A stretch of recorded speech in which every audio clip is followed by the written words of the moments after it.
جو میں بار بار آپ سے یہ بات کہتا رہتا ہوں, ہمیں اس وائرس کی 2-3 کوالٹیز آپ کو پتہ چلنا چاہیے. نمبر 1 کہ بڑی تیزی سے پھیلتی ہے. شاید کوئی وائرس اتنی تیزی سے نہیں پھیلتی جب لوگ مجمع جمع ہو, لوگوں کے اندر بڑی تیز ٹریول کرتی ہے. تو اس کے لیے دنیا اس نتیجے پہ پہنچی, اور وہ جو لفظ استعمال کرتے ہیں سوشل ڈسٹنسنگ, کہ جب آپ لوگوں کو دور ایک فاصلے کر دیں گے تو وائرس کا پھیلنا کم ہو جائے گا. تو ساری دنیا نے لاک ڈاؤنز کیے, پاکستان نے بھی کیا. اور ہماری پھر لیکن جب ہم نے لاک ڈاؤن کیا, میرا سب سے پہلے دن سے خوف یہ تھا کہ ہمارے جو حالات ہیں وہ مختلف ہیں یورپ سے, چائنا سے, امریکہ سے. تو ہم نے جو لاک ڈاؤن کرنا ہے, ہمیں اس لاک ڈاؤن کا یہ خوف تھا کہ ہمارا ایک بہت بڑا طبقہ ہے یہاں جو دہاڑی دار ہیں, جو چھابڑی والے ہیں, جس کو کہتے ہیں انفارمل اکانومی, جو ہمارا جو مزدور ہے لیکن وہ رجسٹرڈ نہیں ہے, اس کی اکثریت ہے, 75 سے 80% وہ لوگ ہیں. تو ہمیں یہ خوف تھا کہ جب یہ ہم نے سب کچھ بند کر دیا تو یہ جو لوگ ہر روز دہاڑی کر کے کما کے اپنے بچوں کا پیٹ پالتے ہیں, کھانا دیتے ہیں, ان کا کیا بنے گا. لیکن ہم ساری دنیا میں فالو کر رہے تھے کہ کیا حالات ہیں اور کیسے پھیلتی جا رہی ہیں. اور اب سب کے سامنے آپ نے ٹی وی پہ دیکھا ہوگا کہ دن میں ہزار لوگ مر رہے تھے. امریکہ میں 2000 لوگ دن میں مر رہے تھے. برطانیہ جیسی جگہ میں 800-700, اسپین کے اندر, اٹلی کے اندر. تو جس طرح یہ اموات ہو رہی تھی تو ہم بھی وہ سب دیکھ رہے تھے. تو ہم نے شروع میں ایک اپنا national command and operation centre ہم نے کھول دیا. اسد عمر کو اس کا انچارج بنایا. ان کا کام کیا تھا, یہ ہر روز ملتے ہیں, ابھی بھی ملتے ہیں, سارے صوبوں کے ساتھ ان کی کوآرڈینیشن ہوتی ہے. ڈاکٹرز بیٹھے ہوتے ہیں صوبوں کے اندر بھی, ہمارے بھی یہاں ڈاکٹرز کی پینل ہے جس میں ڈاکٹر ظفر اور ڈاکٹر فیصل ہیں. یہ سارے ڈاکٹر سے کنسلٹ کرتے ہیں, پاکستان کا سارا ڈیٹا لیتے ہیں, اس کو اینالائز کرتے ہیں, اس کے مطابق ہم اپنے فیصلے کرتے تھے. تو یہ مسلسل ہم نے اپنے, اور بڑا مجھے فخر ہے کہ ہمارے ملک میں اس طرح کی پیک نہیں آئی. یعنی جو آپ نے دیکھی جس طرح یورپ میں ہمارے سے امیر ملک تھے, لیکن آپ نے ان کے حالات دیکھے کہ ان کے ہاسپٹلز بھر گئے, ان کے ہاسپٹلز کوپ نہیں کر سکتے تھے, ان کے پاس انٹینسیو کیئر میں ان کے جو ڈاکٹرز تھے, ہیلتھ ورکرز تھے, جس طرح کو ان کے اوپر پریشر پڑا. اللہ کا کرم ہے کہ پاکستان کے اوپر ویسا پریشر نہیں پڑا, اور اس کا ہم خاص اللہ کا شکر ادا کرتے ہیں. ہم سب کو کرنا چاہیے. لیکن ہم یہ بھی سوچتے رہے کہ کون سا ایسا وقت ہے کہ ہم اب اپنی اکانومی کو کھولنا شروع کریں, اس لاک ڈاؤن کو کم کرنا شروع کریں. تو ہم نے آج فیصلے کیے ہیں کئی, اور وہ میں اس کی تفصیل اسد عمر بھی آپ کو بتائیں گے جو ہم نے فیصلے کیے ہیں, اور جو انڈسٹری کے جو ہم نے انڈسٹری میں کھول لے ہیں شعبے, اس کے حماد اظہر آپ کو بعد میں بتائیں گے. ڈاکٹر فیصل آپ کو بتائیں گے کہ جو اوور آل دنیا میں پوزیشن ہے کرونا کی, دنیا میں کیا ہو رہا ہے, اور اس کے مقابلے میں پاکستان کیا کر رہا ہے, وہ آپ کو میڈیکل پوائنٹ آف ویو سے دیں گے. تو یہ کنسلٹیشنز ہماری چلتی تھی ہر روز. یہ جو ہم نے فیصلہ کیا, یہ سارے صوبوں کے ساتھ ایک چیز ڈسکس ہوئی, اور ہم نے سب کے ساتھ مل کے یہ فیصلہ کیا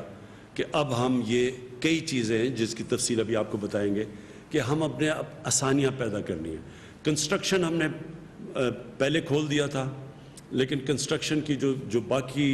کنیکٹڈ ہے کنسٹرکشن کے ساتھ اور انڈسٹریز, ان کو آج ہم نے فیصلہ کیا سارے صوبوں کے ساتھ مل کے ان کو کھولنے کا. ان کی بھی تفصیل آپ کو حماد اظہر بتائیں گے. یہ میں پھر سے کہہ دوں کہ یہ کیوں ہم یہ سٹیپ لے رہے ہیں, حالانکہ پاکستان میں جو کرو ہے وہ آہستہ آہستہ اوپر جا رہی ہے. یعنی جو ہمارے جو اموات ہیں, جو ہماری فوتگیاں ہیں, وہ بڑھ رہی ہیں, لیکن آہستہ بڑھ رہی ہیں. یہ تو ہمیں پتہ تھا بڑھنی ہے, ہمیں صرف جو خطرہ تھا وہ یہ کہ وہ اتنی تیزی سے نہ بڑھیں کہ ہمارے ہاسپٹلس کے اندر جگہیں ختم ہو جائیں اور جو بستر ہم نے خاص طور پہ کرونا کے مریض جن کو شدید بیماری ان کے رکھے ہوئے ہیں وہ سارے بستر نہ ختم ہو جائیں. پہلے ہماری ہیلتھ فیسلٹیز یورپ کے مقابلے میں اتنی نہیں تھی تو اس لیے یہ سارا وقت ہمارا خدشہ تھا. تو یہ ہے خطرہ کہ آگے جا کے بڑھ رہی ہیں آہستہ آہستہ اوپر جا رہی ہے کرو اوپر جا رہی ہے. تو یہ ہو بھی سکتا ہے. تو یہ لوگ ہمارے سے پوچھتے ہیں کہ جی آپ یہ کیوں فیصلہ کر رہے ہیں. تو میں آپ کو اس کی تفصیل ڈاکٹر فیصل کو کہوں گا آپ کو بتائے. لیکن آج ہم یہ کہہ ہی نہیں سکتے کہ یہ کتنی دیر لگے گی. ہماری پیک جاتے جاتے 1 مہینے میں پیک آئے گی, 2 مہینے میں آئے گی, 3 مہینے میں آئے گی, ہم آج نہیں کہہ سکتے. دنیا بھی یہ نہیں کہہ سکتی. جن کی کرو فلیٹ بھی ہو گئی ہے وہ یہ نہیں کہہ سکتے کہ وہ جب یہ لاک ڈاؤن کھولیں گے تو وہ پھر سے اوپر نہ چلی جائے. اور ویسے بھی کئی دفعہ جس طرح اسپینش فلو آیا تھا 100 سال سے زیادہ پہلے تو اس کی پھر ایک کے بعد دوسری بھی پیک آئی تھی. تو یہ بھی کوئی نہیں اس وقت بیٹھ کے کہہ سکتا. لیکن ہم کیا فیصلہ کر رہے ہیں میں صرف آپ کو یہ سمجھانا چاہتا ہوں کہ ہم نے یہ جو آج فیصلہ کیا ہے لاک ڈاؤن کو کھولنے کا, اور میں یہ واضح کر دوں لاک ڈاؤن سیٹرڈے سے کھلے گا, کل سے نہیں کھل رہا, سیٹرڈے سے انشاءاللہ پرسوں سے لاک ڈاؤن کھول رہے ہیں فیزز کے اندر جو آپ کی تفصیل بیان کریں گے. یہ ہم کیوں کر رہے ہیں؟ یہ ہم اس لیے کر رہے ہیں کہ ہمارے ملک کے اندر لوگ بڑی مشکل میں ہیں اس وقت. چھوٹے دکاندار مشکل میں ہیں, جس طرح میں نے پہلے کہا دہاڑی دار مشکل میں ہیں, رکشہ ڈرائیور, ٹیکسی ڈرائیور, یہ جو لوگ محنت کش لوگ ہیں جو ہر روز محنت کر کے اپنے بچوں کا پیٹ پالتے ہیں, یہ سب مشکل میں ہیں. سفید پوش مشکل میں ہیں. کئی اسمال اور میڈیم انڈسٹری جو اکثریت روزگار دیتی ہے لوگوں کو, ہمیں یہ خطرہ ہے آج کہ بند ہی بالکل نہ ہو جائے. ان میں سے کئی اس کے بعد جب لاک ڈاؤن کھولے تو یہ بالکل ہی ختم نہ ہو جائے, اس کا ہمیں خطرہ ہے. اور ہم جو حکومت ہے ہم نے پاکستان کی تاریخ میں سب سے بڑا پیکیج دیا, ریلیف پیکیج دیا لوگوں کے لیے. احساس کے اندر کبھی بھی اتنا زیادہ پیسہ اتنے کم ٹائم میں اتنے زیادہ لوگوں کو کبھی بھی پاکستان کی تاریخ یا کئی ملکوں کی تاریخ میں یہ پاسبل نہیں تھا جتنی تیزی سے ہم نے دیا, خاص طور پہ ڈیولپنگ ورلڈ کے اندر. لیکن آگے یہ ہم کتنی دیر کر سکتے ہیں؟ گورنمنٹ نے ابھی ہماری ٹیکس نیچے آ گیا ہے لاک ڈاؤن کی وجہ سے, تقریباً 35% ٹیکس ہمارا کم ہو چکا ہے, ہماری ایکسپورٹس کم ہو گئی ہیں. تو گورنمنٹ کے پاس پہلے ہی پیسہ کم ہے, وہ پہلے ہی ہم نے خرچ کر دیا جس طرح وہ سب سے جو لوگ مشکل میں تھے. تو ہم کتنا اور پیسہ دے سکتے ہیں؟ اس وقت تو سارے جتنے بھی شعبے ہیں سب مشکل میں ہیں. ریسٹورنٹس والوں سے ڈیمانڈ آ رہی ہے, ادھر وہاں ان کی دکانیں ان کے ریسٹورنٹس بند ہو گئے ہیں, وہاں جو کام کرتے ہیں ویٹرز وہ سارے گھروں پہ چلے گئے ہیں. کئی دیہات سے لوگ جو شہروں میں آ کے کام کرتے تھے وہ دیہات میں واپس چلے گئے ہیں, اور وہ ان کے پاس اس وقت حالات بہت برے ہیں ان کے. تو گورنمنٹ تو اتنا بڑا اگر لاک ڈاؤن کا جو اثرات ہیں وہ ہماری حکومت جس کے پاس پہلے حالات اتنے اچھے نہیں تھے, معاشی حالات, اور بڑی مشکل حالات سے نکل رہی تھی, تو ہم تو یہ سارے ملک میں جو متاثرین ہیں ہم تو سب کو پیسہ نہیں دے سکتے یا مدد نہیں کر سکتے. ہم نے تو ابھی بھی اتنا کیا. اگر آپ ہمارا مقابلہ کریں اور موازنہ کریں ہندوستان سے جس کے معاشی حالات ہمارے سے بہتر تھے, آپ اگر ان سے کریں تو ہم نے تو بہت زیادہ پیکیج دیا ہوا ہے. لیکن یہ بھی جتنا بھی ہم پیکیج دیں گے یہ ہم کتنی دیر تک پیسے دے سکتے ہیں یا مدد کر سکتے ہیں؟ تو لہٰذا ہمیں لاک ڈاؤن کھولنا ہے لیکن عقل مندی سے. تو میں آپ سب سے اس چیز کے اوپر آج خاص بات کرنا چاہتا تھا. دیکھیں یہ جو اب جو اگلا فیز آ رہا ہے یہ ہم کتنے کامیاب ہوتے ہیں اس فیز میں, اس میں آپ کا, میرے پاکستانیوں, آپ کا اس میں بہت بڑا ہاتھ ہوگا. اگر آپ اس وقت ہم سب ایک مل کے قوم بن کے اگر ہم خود اپنے اوپر ڈسپلن کریں اور احتیاط کریں, اور جو ایس او پیز ہر جگہ ہم نے ایس او پیز بنائے ہوئے ہیں, ہر چیز کے اوپر ایس او پیز ہے. مثلا اگر فیکٹری کھولنی ہے اس کے کیا ایس او پیز ہیں, دکانیں کھول رہی ہیں ان کے ایس او پیز کیا ہیں, جو شعبہ کھول رہا ہے کنسٹرکشن کے لیے ان کے ایس او پیز کیا ہیں. ہم ہر چیز کے لیے ہم نے بنائے ہوئے ہیں کہ کیا شرائط ہیں, کیا کنڈیشنز ہیں. کیا کیا چیزوں کے اوپر آپ نے عمل کرنا ہے اگر آپ کا یہ کاروبار کھلے گا. اب یہ آپ پہ ذمہ داری ہے.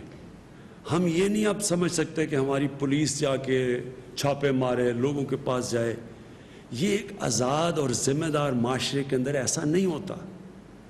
اگر جرمنی, جو ان کی چانسلر اینجلا مرکل, ان کے بہت زیادہ ہمارے سے لوگ مرے ہیں, لیکن انہوں نے اگر اپنا ملک کھولنے کا فیصلہ کیا تو ان کی جو چانسلر تھی انہوں نے مجھے کہا کہ ان کے لوگ ڈسپلنڈ ہیں, ان کے لوگوں نے فیصلہ کیا کہ ہاں ہم ذمہ داری لیتے ہیں اس کی. تو میں آج آپ سب کو کہہ رہا ہوں کہ آپ کو ذمہ داری لینی پڑے گی. یہ اگر ہم اس قوم نے اس مشکل مرحلے سے نکلنا ہے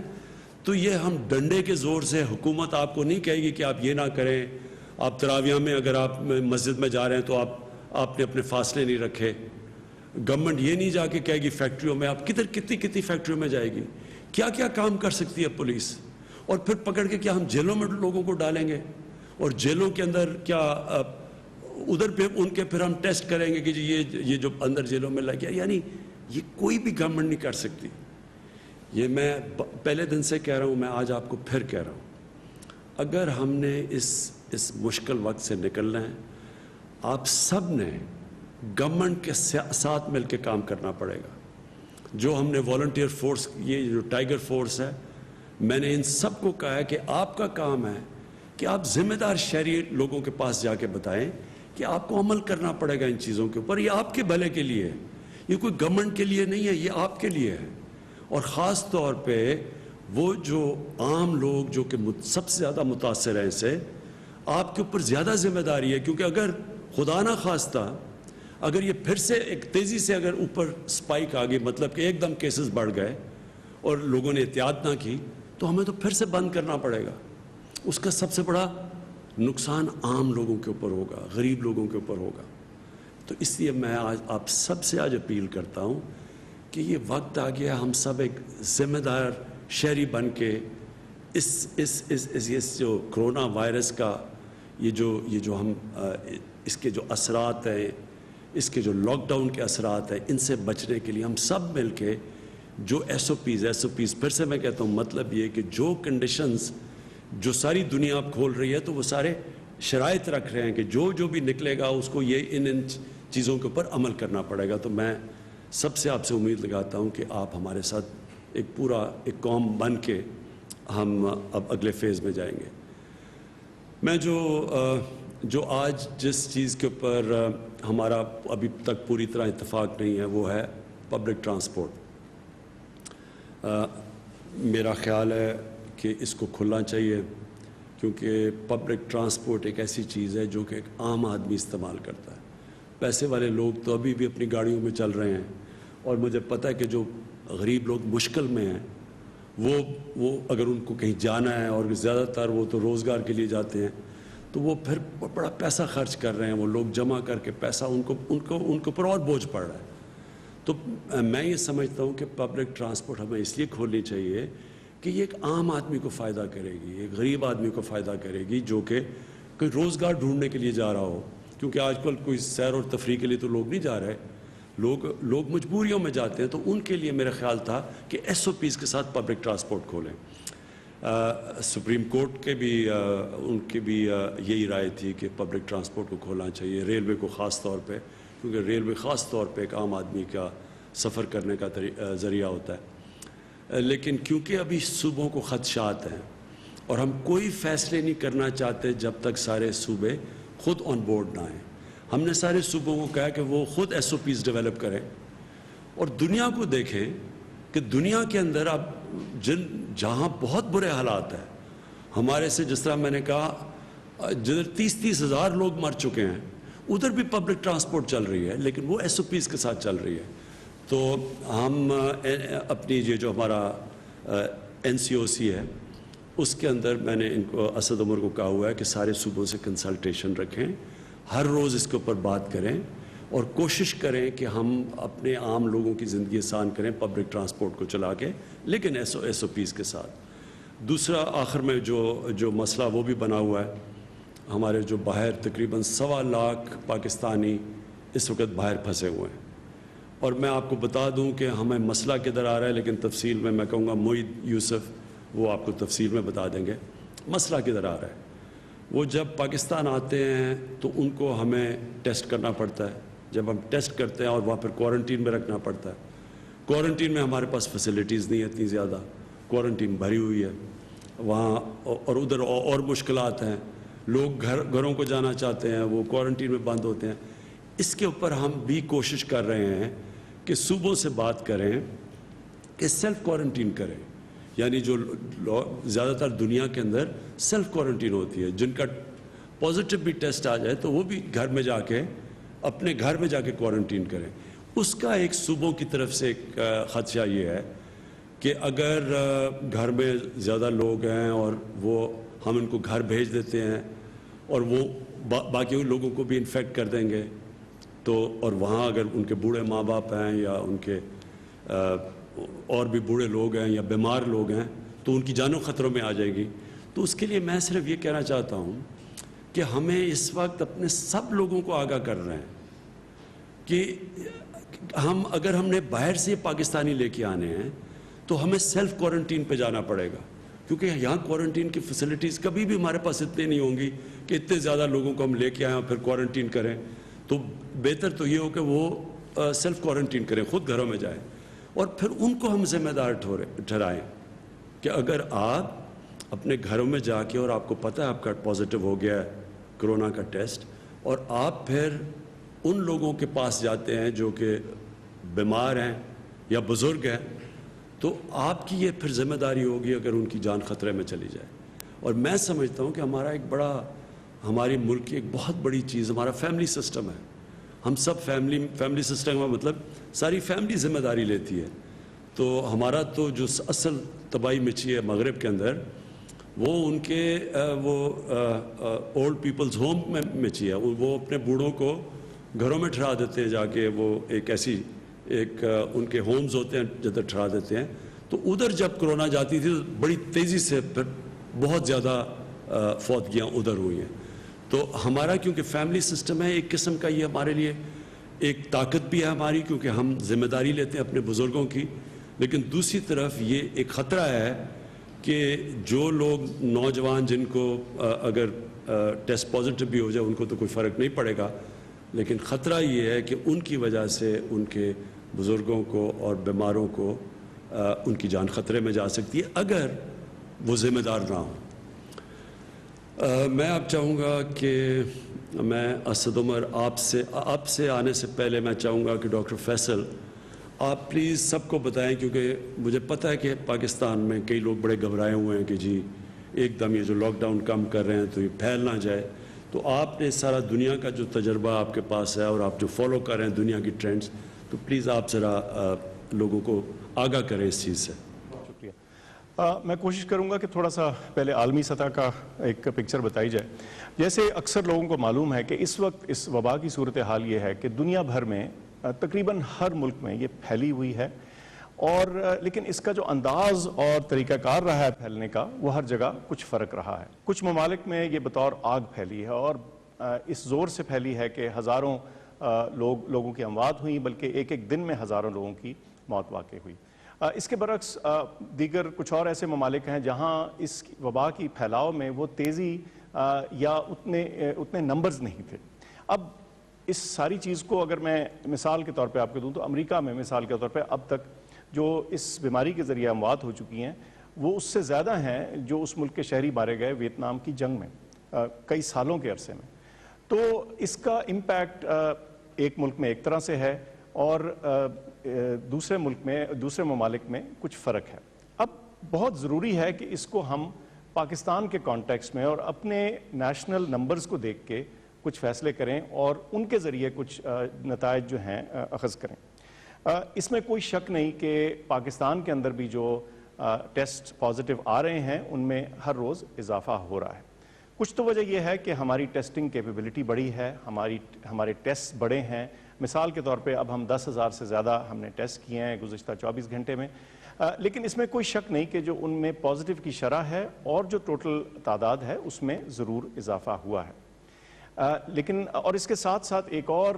بہت اہم اسٹیٹسٹک ہے جس پہ ہم روزانہ نظر رکھتے ہیں، وہ اموات ہیں، ہر روز کی جو ڈیتھس ہیں، اور پچھلے 2 دن میں 38 اور 40 یہ فگر رہا ہے۔ تو اس میں کوئی شک نہیں کہ یہ بیماری بڑی ہے اور بڑھ رہی ہے، اور اس کی اموات میں بھی اضافہ ہوا ہے۔ لیکن اگر آپ اس کا موازنہ ان حالات سے کریں جن ملکوں میں یہ بہت تیزی سے پھیلی یا جہاں اس کی سپائک یا پیک بہت تیزی سے آئی، تو ہمیں تھوڑا سا اس پہ کچھ تسلی یا سیٹسفیکشن ہونی چاہیے کہ اس کی جو بھی وجوہات ہیں، اس میں بعد میں تھوڑی بات کرتے ہیں کہ جو بھی وجوہات ہیں، ہم آج بہت ملکوں کی نسبت ایک بہتر صورتحال میں کھڑے ہیں۔ اچھا، اس کا یہ مطلب نہیں کہ ہم آج یہ فیصلہ کر لیں کہ یہ معاملہ ختم ہو گیا اور اب ہم یہ جو اپنی سٹرگل ہے اس کے اینڈ پہ پہنچ چکے ہیں، بالکل نہیں۔ بات یہ ہے کہ یہ روزانہ اپنے پاکستانی ایکسپرٹس کے ساتھ، گلوبل ہمارے جو کولیگز ہیں ان کے ساتھ ہم بات چیت کرتے ہیں، اور یہ جو ڈیٹا ہے یہ روزانہ بلکہ دن میں 1 سے زیادہ دفعہ اینالائز ہوتا ہے، اس کو ریویو کرتے ہیں، اس کے مختلف ایسپیکٹس کو کرٹیک کرتے ہیں، اور پھر یہ بہترین اندازہ لگانے کی کوشش کرتے ہیں کہ ہم کہاں کھڑے ہیں اور یہ معاملہ کہاں کو جا رہا ہے۔ اچھا، اس میں بہت ضروری بات یہ ہے کہ جو آج کی صورتحال ہے وہ تو ہمیں پتہ ہے، وہ تو نظر آتی ہے، لیکن لیڈرشپ کو گائیڈ کرنے کے لیے، ان کو انفارم کرنے کے لیے تاکہ وہ بہتر ڈیسیجنز کر سکیں، ہمیں کچھ ٹرینڈز کے بارے میں بھی تخمینہ لگانا پڑتا ہے۔ اور جب ہم ٹرینڈز کو دیکھتے ہیں تو ہمارے ہاں پاکستان کا ڈیٹا اتنا ہو چکا ہے کہ ہم اس کے بارے میں اچھے اور ریزنیبل اندازے لگا سکتے ہیں۔ اب اس ساری انالیسس کا، اس ساری گفتگو کا کیا حاصل ہے؟ ایک چیز تو واضح ہے کہ ابھی تک جو ہماری بیماری کی ٹریجیکٹری ہے، جو اس کی تیزی ہے، جس انداز سے وہ بڑھ رہی ہے، وہ باہر کیف باقی بہت سے ملکوں کی نسبت سلو ہے۔ آپ یہ کہہ سکتے ہیں کہ شاید ہم کیسز ڈیٹیکٹ نہ کر رہے ہوں، لیکن جب ہم باقی اپنے جیسے دیگر ممالک سے موازنہ کرتے ہیں جو ہماری طرح کی سچویشنز میں ہیں، ہمسایہ ممالک ہیں، تو ہمیں لگتا ہے کہ کچھ چیز ایسی قدر مشترک ہے جس کی وجہ سے ہمارے ہاں اس کا جو انکریز ہے وہ اس تیزی سے نہیں آیا۔ اچھا، اس بات کا ایک بہت فائدہ ہمیں یہ ہوا ہے کہ اس دوران میں پچھلے چند ہفتوں میں ہمیں اپنے ہیلتھ سسٹم کو پریپیئر کرنے کا، اس کے اندر تیاری رکھنے کا، اور اپنے آپ کو ٹرین کرنے کا، اور اپنے سسٹمز کو تھوڑا سٹرینگتھن کرنے کا ایک بڑا انمول موقع ملا ہے، اور اس کو قطعی طور پہ ہمیں ضائع نہیں کرنا چاہیے۔ ہیلتھ سسٹم پہ دباؤ آیا ہے، آ سکتا بھی ہے، لیکن جو آج کی موجودہ سچویشن ہے اس کے بارے میں آپ کو یہ بتاتا چلوں کہ تمام صوبوں سے ہمارا رابطہ رہتا بھی ہے، اور آج خاص طور پہ صبح NCOC میں اس معاملے پہ بھی گفتگو ہوئی، اور ہم نے یہ تخمینہ لگایا ہے کہ اس وقت جو تمام صوبوں میں ہمارا ہیلتھ سسٹم ہے اس میں کچھ اضافہ تو ضرور ہوا ہے پچھلے چند دنوں میں کورونا کے مریضوں کا، لیکن کسی صورت بھی ہم یہ نہیں کہہ سکتے کہ ہماری کیپیسٹی ختم ہو گئی ہے یا وہ ختم کے قریب بھی ہے۔ یہ ضرور کچھ جگہ ہوا ہے کہ مثال کے طور پہ ایک شہر میں ہو سکتا ہے ایک ہسپتال میں فیسلٹیز شاید تھوڑی سی بھر گئی ہوں، لیکن اسی شہر میں دیگر ہسپتال موجود ہیں جہاں ایڈیشنل کیپیسٹی اور کیپیبلٹی موجود ہے۔ تو اس چیز کو سارٹ آؤٹ کرنے کے لیے بھی بڑے ایمرجنسی بیسس پہ کچھ انفارمیشن کلیکٹ کی گئی ہے، اور اس کو تھوڑا سا فردر امپروو کیا جا رہا ہے تاکہ کسی بھی موقع کے اوپر جو ہماری ایمرجنسی سروسز ہیں سارے صوبوں میں، ان کے پاس ایک ریڈی انفارمیشن ہو کہ اگر مریض بیمار ہے تو یہ کیپیسٹی اور کیپیبلٹی کس ہسپتال میں زیادہ موجود ہے تاکہ کسی کو کسی تکلیف کا سامنا نہ کرنا پڑے۔ لیکن بہرکیف میں یہ پھر دہراؤں گا کہ جتنے بھی اعداد و شمار ہم نے اکٹھے کیے ہیں اس سے تو یہ معلوم ہوتا ہے کہ فی الحال اس موقع کے اوپر ہمارے پاس ہیلتھ سسٹم کے اندر چاہے وہ وینٹیلیٹرز ہوں یا آکسیجن والے بیڈز ہوں، کرٹیکل کیئر بیڈز جن کو بولتے ہیں، تو اس کی کیپیبلٹی ابھی موجود ہے۔ لیکن جیسے وزیر اعظم صاحب نے کہا، یہ بیماری ایسی ہے جس میں ہم ہر روز اس سے سیکھ رہے ہیں، اور اس کے پھیلاؤ کے اعداد و شمار کے مطابق ہم روزانہ کے فیصلے کرتے ہیں۔ لیکن اس میں ایک بہت اہم جو ذمہ داری ہے اس چیز کو کنٹینیو کرنے کی، اور اس چیز کے لیے کہ یہ جو بھی ہم آسانیاں پیدا کر رہے ہیں اس میں یہ نہ ہو کہ یہ پھیلاؤ ہمارے ہاتھ سے نکل جائے، اس کی ذمہ داری ہم سب شہریوں پر عائد ہوتی ہے۔ صرف یہ ڈاکٹرز نہیں کر سکتے، نرسز نہیں کر سکتے، یہ پولیس والے نہیں کر سکتے، یہ ہم ہر شخص کی اپنی ذمہ داری ہے کہ وہ احتیاطی تدابیر جو ہم نے سیکھی ہیں اور جن کا ممکن ہے ہمیں خاطر خواہ فائدہ ہوا ہے، جس کی وجہ سے ہو سکتا ہے کہ ہمارے ہاں یہ پھیلاؤ کچھ سلو ہوا ہو، ان کو ہم نے چھوڑ نہیں دینا، کیونکہ اگر ہم ان کو چھوڑ دیں گے تو ممکن ہے کہ پھر یہ بیماری اس تیزی کی شکل اختیار کر لے جو دوسروں ملکوں میں تھی، اور پھر بعد میں ہم اس بات کو پچھتا رہے ہوں۔ تو بہت اہم چیز ہے کہ اس معاملے کی ذمہ داری ہر شخص، ہر پاکستانی شہری اپنے اوپر لے اور سمجھے کہ ہمارے ارد گرد جو تمام ہمارے رشتہ دار، عزیز، دوست ہیں، خاص طور پہ جو بزرگ ہیں، ان کے بچاؤ کی جو ڈھال ہے وہ ہمارے ہاتھ میں ہے۔ اس کے علاوہ میں ایک اور چیز کا ذکر کرنا چاہتا ہوں کہ اس سارے معاملے میں جب ہم کرونا کو ٹیکل کر رہے ہیں، ہمارا ہیلتھ سسٹم اس کو ٹیکل کرنے کی کوشش کر رہا ہے، اور کچھ لاک ڈاؤنز ہیں، کچھ ریسٹرکشنز ہیں، تو ان تمام معاملات کا ہیلتھ کے دیگر چیزوں کے اوپر بھی اثر آتا ہے، اور میں سمجھتا ہوں کہ اس کو بھی ہائی لائٹ کرنے کی ضرورت ہے اور اس کو یاد رکھنے کی ضرورت ہے۔ آج ایک رپورٹ تھی، میں نے اس کی ذاتی تصدیق تو نہیں کی، لیکن وہ ایکسٹینسولی رپورٹ ہوئی ہے انٹرنیشنل میڈیا میں بھی اور پاکستان میں بھی، کہ کرونا کی وجہ سے جو ٹی بی کے بارے میں جو ماہرین ہیں ان کا خیال ہے کہ ممکن ہے 6.3 ملین اضافی کیس جو ہیں وہ دنیا بھر میں ڈسکور ہوں اگلے سال میں، اور ظاہر ہے آپ کو معلوم ہے کہ اس سے بھی جسے کہتے ہیں خطرات پیدا ہو سکتے ہیں۔ اور ملکوں میں یہ چیز نوٹ کی گئی ہے کہ یہ تمام ایفرٹس کے باوجود اور اس کے دوران کچھ اور بیماریاں جو ہیں شاید وہ مس ہو رہی ہیں۔ کچھ لوگوں کا خیال ہے کہ ہارٹ اٹیکس، یہ میں باہر کے مغربی ممالک کی بات کر رہا ہوں، ہارٹ اٹیکس مس ہو رہے ہیں یا اسٹروکس مس ہو رہی ہیں۔ تو ہم نے اس ساری چیز کو ایک